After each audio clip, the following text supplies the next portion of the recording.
And I really hope it works, because otherwise y'all aren't going to get any more videos when I get back. All right, guys, I was getting really worried about this update. I was worried that the devs had somehow forgotten the most important thing about creating a season, and it was such an amazing season. I was really worried. I was like, oh my gosh, did they actually? We've been praising this season, and it's actually going to end up being this huge backfire. But I think it isn't, and I'll show you why in this episode, why I don't think it will be. In fact, it's even better than I originally thought that it was going to be. So let's go get a little more gear, drop it off, or maybe that's enough. Maybe that was enough to kind of keep my base empty. You get so much gear doing this season. I get so many points.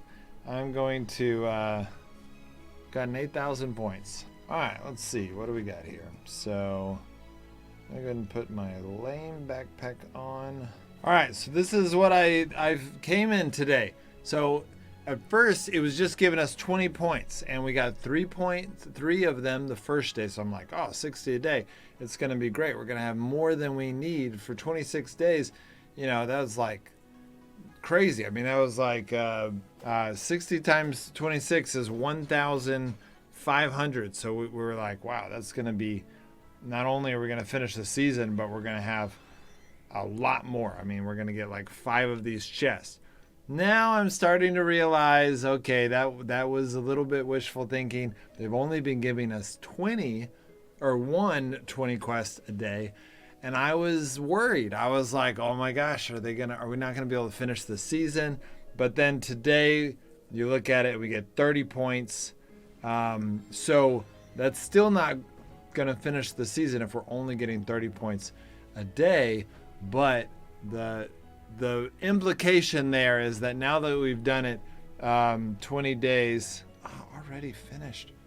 Okay, well, anyways, finished it, got the 30 points. This puts us at 170. The implication is that we'll do 30 for a little while, and then it'll go to 40, and so on and so forth. And I'm pretty sure at the pace that it's going, let's see, we did 140, so that was 7 days. We did it at 20. If we do 7 days at 30, then that's going to be 2,100 or 210 more points. So that will put us at 140 plus 210 is 350. So that's going to put us up to that 350 mark right here.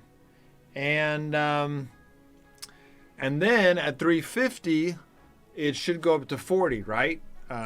Presumably it's going to go up at least to 40, and then we'll have, 7 more days at 40. And so let's see, the 350, 7 times 40 is 280. So that week would put us up to 630. So again, we're still not, it's not looking amazing. 630, that puts us at 80. Then we got 7 days, presumably at 50. That'd be another 350 on top of the 630. That puts us at 980, right? 350 and 630, 980, which is more than enough. That's enough to get right up to the line, but not actually get one of these chests. So, it's a little bit of a bummer that Kefir has made it to where the free-to-play players can't actually even get not even a few of these chests, but at the same time get to finish it, which finishing it as a free-to-play player is pretty huge, because you're going to get a Thor staff, you're going to get a healing staff, you're going to get the legendary mage gear. So it's pretty awesome. You are going to be able to complete it, and if you are doing the premium plus 10, then as usual, I would recommend waiting as long as possible, because even though it might not feel like there's that much of a difference, and here it does shoot way bigger difference when you consider that it's 100 points per one of these chests. Whereas, you know, the whole season's only 900 points. So that's crazy. The numbers are crazy. If you do premium plus 10, you're going to get, you know, maybe at the maximum, you're going to get maybe 100 points, maybe 150 points. And if you wait until you're at level 100 before you buy the premium plus 10, you're going to get 1,000 points. Okay. So if you're doing premium, then I would wait premium plus 10. If you're just doing premium, then just buy it. It doesn't matter. But if you're doing premium plus 10, I would wait to the last possible second. Because you're getting literally 7 to 10 times as many points if you wait until you finish the season before you start buying those extra packs. Okay, don't buy them beforehand. I don't know why they made it so extreme. So that's it. And honestly, I would say that it really kind of secures this season as possibly the best season of all time. There's a few extremely pro players that I respect their opinion a lot that disagree with me. They do not feel like this season is good. They have bad feelings, and I'm going to do a video with those guys so they can express their opinions. But personally, I feel like it's been pretty awesome. I do think they still need to fix stun trapping. I think the stun trapping is a problem that's annoying, and I can understand why people are pissed about it. But at the same time, I feel like this is a huge step in the right direction. A lot of evening the playing field. Ooh, a purple. I don't usually get a purple. It's pretty awesome. You know, I don't really need these fire traps, but I'm going to grab them just in case. You know, that guy did get, I mean, I think he got about 7 to 10 of the mist before I got there, so I can see why he'd want to just bail. But I guess he just doesn't know that I wasn't going to attack him. Which you don't know, you know, like if you don't know the person, if he doesn't know me, there's no way, there's no reason to trust. And so, could be hiding out from me though.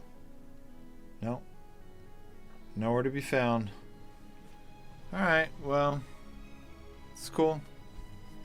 I'm fine with no PvP. Should I go aggressive mode? I don't want to go aggressive mode. I like being nice to people.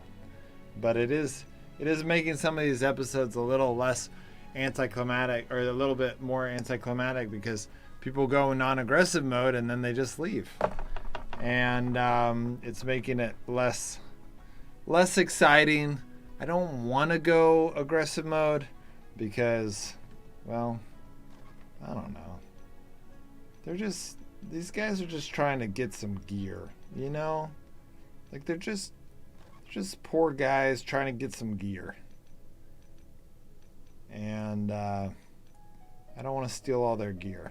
Trying to get some season points, turn those in for rewards, which I feel it. And I don't want to ruin their season, you know what I mean? Like these guys are just trying to get the season. You know, they're just trying to win. They're just trying to accomplish something. And you know, I do think it's interesting that they didn't add a class at the end of this one. I wonder if they knew it was going to be easier and they're like, well, we're not going to give a class, but we'll make it easy. Okay, I'm going to leave that warg there so that if someone does come, it'd be nice if the warg hit them a few times and lowered their damage. Maybe that's wishful thinking. I don't know. We'll see. So far, this just feels like replaying the thing I just did last time. Oh man, it feels good to have an event where I'm getting more bandages than I'm losing. So one thing that, I don't know if y'all noticed this, and it's a small trick, but I'm enjoying it. So basically, in this small trick, just then when I was I was going, you may have noticed, if the editors kept it in, that I started going this way and then I cut here and then I cut back. The reason why I'm doing that, I'm trying to implement myself doing that, is because if someone were sneaking over here, hiding in this bush, and they saw me coming and then cut back, the only reason I would do that is if I saw them or knew that they were there. And so I don't know that they were there, but it can make people be like, oh, they know I'm here. I need to either attack or I need to reveal myself. They already know I'm here. Like, why do I need to keep hiding?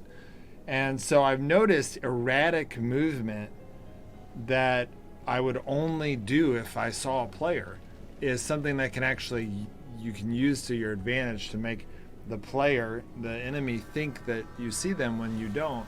And it can kind of make them give up hiding from you. So I've been trying to implement it. It's kind of a small thing, but anytime I have a tip, of course, I share it with you guys. So that's what I'm doing here. It's weird that I only got 13 missed from that zone. I'm like, did I miss a chest or something? What is going on? Look at all those points, though. That's a lot of points. All right, here we are in town. And we're gonna turn in all of this. Almost at the 10,000 mark. Nope, I don't think we're gonna hit it. It's gonna be close. 99. Can't turn in this backpack? Dumb. All right, delete it. Okay, well, we're at 99.10, 99.11. So we're getting there. It's not as fast as I thought it would be, but we are only a quarter way into the season, so I think I will definitely finish it in time. I am slowing down a little bit, mainly just because I've got, so much extra miss that I'm not using. But I have a feeling it's going to get harder.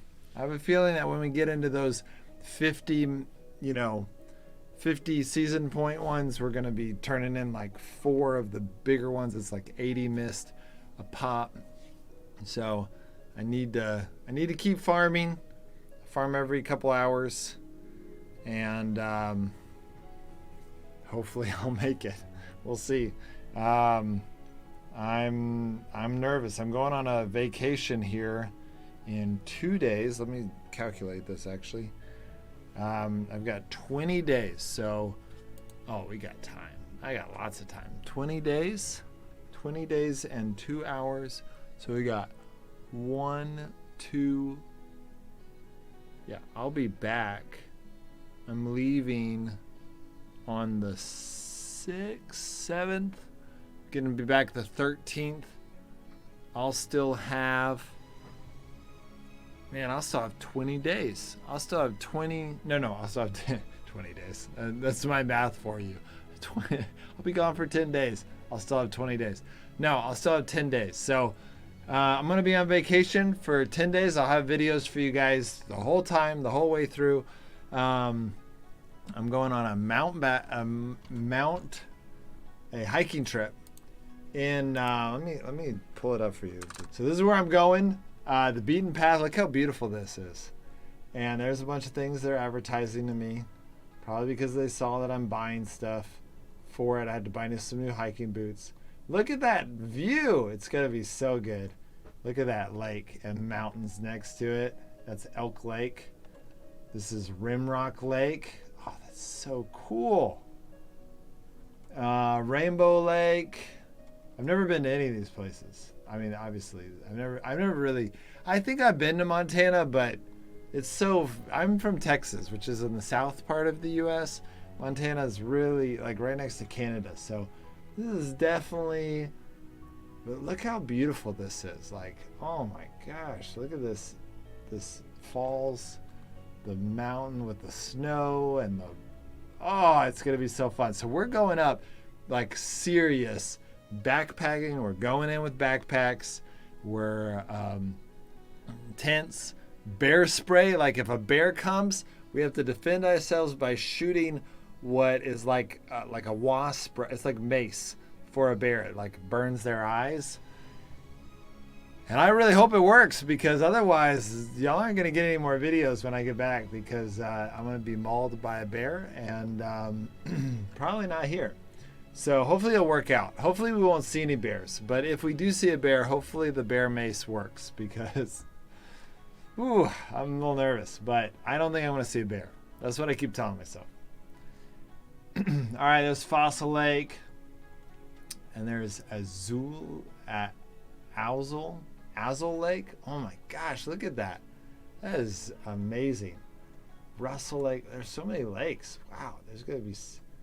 Which is good because we have to purify all our own water. My dad has these things you put the water in the kit and it filters it out, and we don't die, which is good. So it's like survival. Like my son is like, wait, you do survival games, like you're gonna be going and actually surviving. And I'm like, that's right, except we're using really expensive hiking equipment. And so it shouldn't be hard and we shouldn't die because unlike my survival games, I don't respawn after I die. So hopefully this will work out. We are bringing all the food. We're not trusting on eating any of the food on the land, though we might do some. I have an idea of making, apparently mint grows in like the swamp area, like we're next to the lakes, and these areas right here, there's like wild mint that grows in Montana. So I'm gonna pick it, and I'm bringing lime juice and rum, and I'm gonna make some mountain mojitos with the mint from the mountains, and then maybe use snow to cool it. Maybe, I don't know, we'll see. So hopefully I don't come back with dysentery. We'll see. But luckily, natural health is much better than it was in the days of Frostborn, so I don't have to... Actually, you know, the Frostborn is pretty advanced. Being able to drink a healing potion and just heal all the way up. So, I don't know. Maybe I'm speaking too quickly. Anyways, I'm pretty excited about the hiking trip. I hope you guys are excited about this season. I think this may be the best season Frostborn's ever had. I want to know what y'all's opinions are. I was worried there for a little bit that we weren't going to get enough, or that it was going to get too hard, or it was going to be too many quests. But I'm thinking that it's looking like it is very well made, and I'm very happy with them. I know my son's going to be really happy because this is his first season. He's doing it along with me, and hopefully it'll work out. He's he can't play as much as I can, and he's got to do all his chores and stuff and his Rosetta Stone. I'm trying to teach him Spanish because it's so funny that my name's Fuerza now. The channel is Jugando con Fuerza because it all started, me getting back into gaming started with me trying to immerse myself into Spanish. I gave myself a Spanish name, talked to people in Spanish, joined Spanish speaking guilds, and that was my way of introducing myself to Spanish because I didn't have Spanish speakers around me that much. And it worked out okay, but I think it's hilarious that now this whole channel is, JCF is all based around this. But part of the reason I was doing that is because I did Rosetta Stone. It taught me a lot more than school ever taught me about classes. If you're from a foreign country, I know y'all learn other languages, but in the US, language learning is horrible. We approach it in a very analytical grammar way instead of actually just learning the language to speak it. And so it doesn't work very well. I learned more from doing Rosetta Stone than I learned from 12 years of Spanish, and my children are now almost finished with Rosetta Stone, so they should be able to they'll have a big head start on where I was. So I don't know why I'm telling you guys all this. I'm excited about the trip that I'm leaving for in 2 days. By the time you see this video, I will be well on the trip, almost back from the trip. And so, but I'm really happy with the way that the seasons are. It looks like we're going to be able to get 980 points. There probably won't be a need for you to do the last quest because you'll get the 895 on, well, actually I might be wrong because it says 20 days and 2 hours left, so I might have calculated an extra day in there that there shouldn't be. No, I think I still did that right, because today was the first day of the points. So yeah, no, I think you won't have to do the last quest. I think that you'll be at 9:30, which will be enough to get the Thor staff, and then there won't really be any purpose of getting those last 50 points. Hopefully I'm wrong. Maybe they up it to 60. Maybe they will let free-to-play players get a few of these, maybe one or two of these. But based on the way it's looking right now, it looks like we're going to be able to cap out right at free-to-play players are going to be able to cap out right at 980, which is still amazing. The fact that we get all of the legendary gear, some really good items, the legendary flask, it's worth it. So great job, devs. Best season. I think this is the best season I've seen in Frostborn. I really liked Lake Castle. I really hope to see that come back in its more like fashion, because this I'm doing mostly solo, and I'd love to do more team. But Lake Castle had just a little too much. The matchmaking made it a little bit worse. So I would say this is the best update. But I want to know your guys' thoughts. What do y'all think? Y'all think this is the best update ever? The best season, at least? Let me know. All right, guys. See you next time.